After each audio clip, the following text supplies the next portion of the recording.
I've been like you. I've been watching the election results and reporting about it, and a number of questions is coming to the fore. And I'm asking, how come all these political parties, when they are asked about how well they are doing, even those who've got a few hundred or a few thousand people on the National Assembly, they are all saying that they're happy with the election results. And they all seem to say they are waiting on the results from the Metro, as if each and every one of them are going to get tens or hundreds of thousands of votes from the Metro that is going to change the meager votes that they're getting. It's just incredulous. I think they're talking a lot of balderdash to all of us.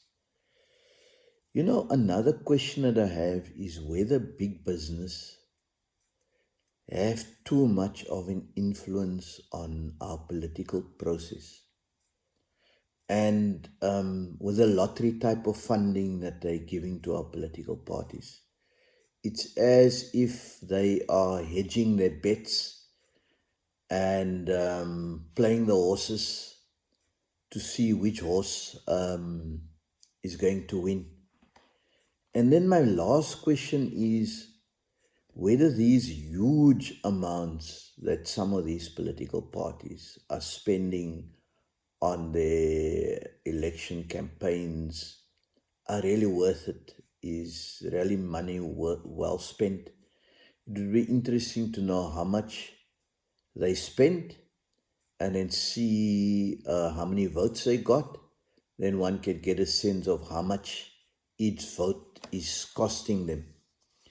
Um, you know, that is why I never even thought of contesting these elections, not even as an independent, because it was my fervent view and belief that smaller parties and new entrants had to work together and coalesce in order to make an impact.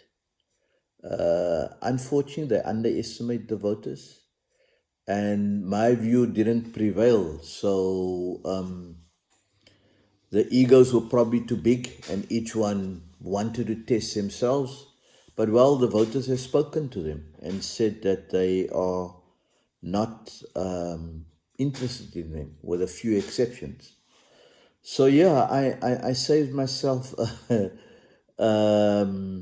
heap of stress and a heap of money, and rather focus on my little garden project and enjoying myself with my animals.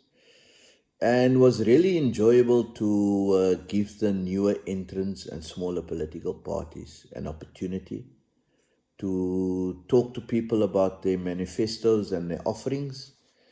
And I ask them questions and engage with them in order to give you, the voter, a better opportunity to get more information, to apply your mind, and to think who to vote for.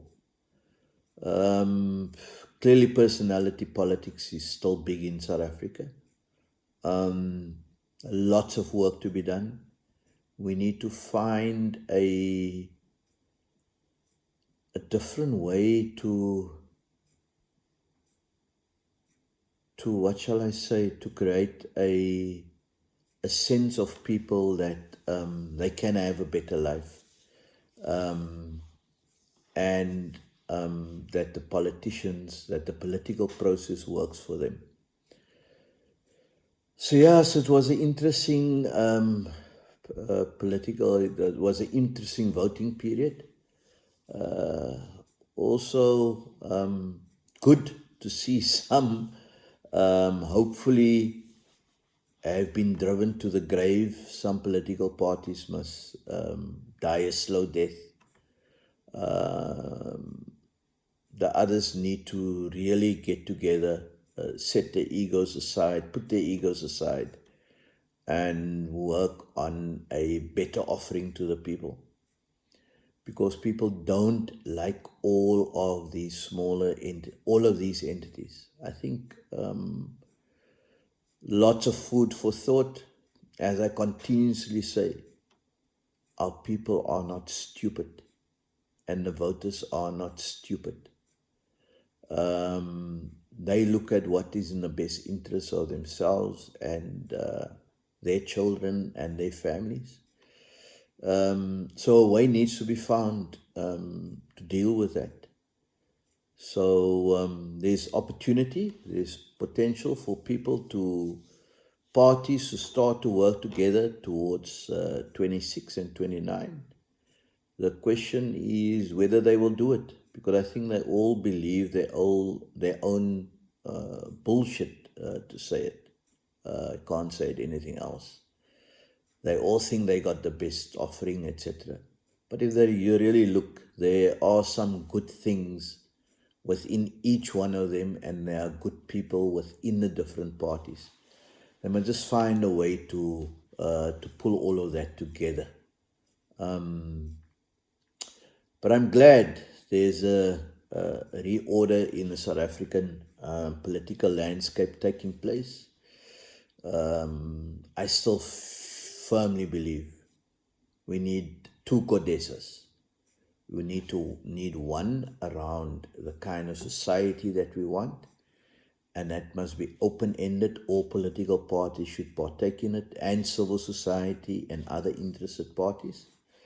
We need that, and we need an economic CODESA in terms of how to turn our economy around, and in order to create jobs, deal with the unemployment problem, and how to assist small and medium business, and don't just pay lip service to it. So so those are my questions, and there's some food for thought for all of us.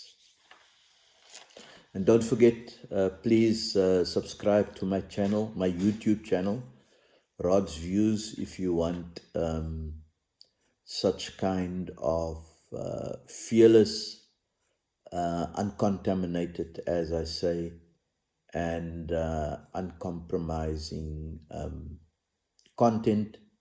And I'm not beholden to anyone except our Constitution and what I think is the right thing to do.